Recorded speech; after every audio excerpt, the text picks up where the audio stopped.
Act of 1910 and the fatal Titanic tragedy. Join me on this journey. Today, we will explore the innovations and policy associated with wireless technology, as well as how this contributed to the sinking of the RMS Titanic. Italian inventor Guglielmo Marconi built the first wireless telegraphy system using radio waves by utilizing Morse code as a method of communication.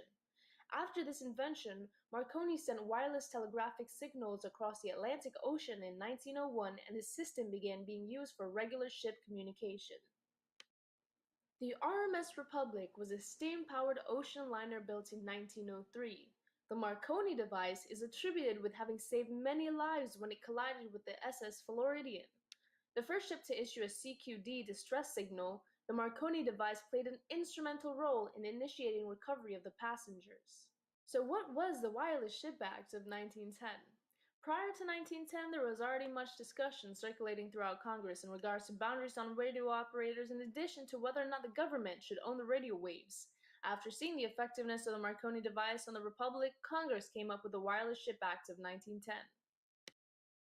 Well, I say, a ship with more than 50 passengers must carry a radio that can send signals to another radio within 100 miles. There must also be at least one person on board that can operate the radio. And so it was passed. The Titanic was the largest ship afloat when it entered service, and its passengers were characterized as some of the wealthiest, most affluent members of society, earning the ship the nickname the Millionaire Ship. Carrying 2,224 passengers during its first voyage, the Titanic was equipped with the latest radio technology. The Titanic was in fact not equipped with the most recent radio technology.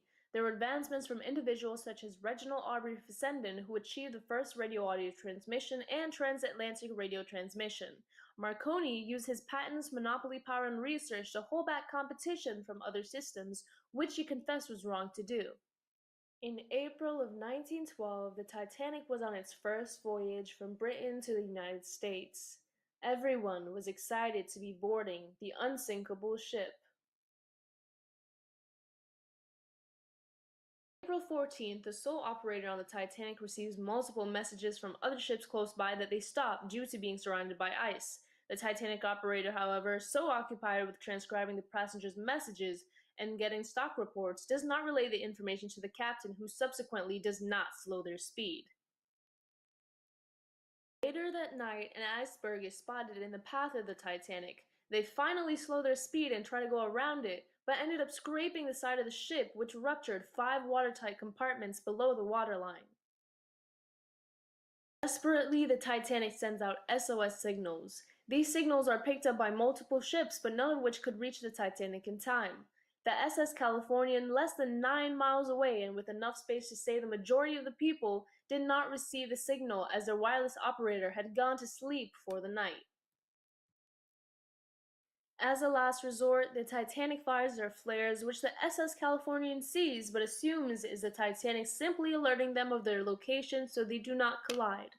People begin boarding the lifeboats, but only 42% of people on board survives the tragic accident. The Wireless Ship Act of 1910 was approved by Congress to ensure ship-to-ship and ship-to-shore communication on every ship. Lack of adequate staffing requirement in the Act led to lack of communication during the Titanic crisis. Lack of differentiation in radio frequencies, amateur radio operators could jam signals.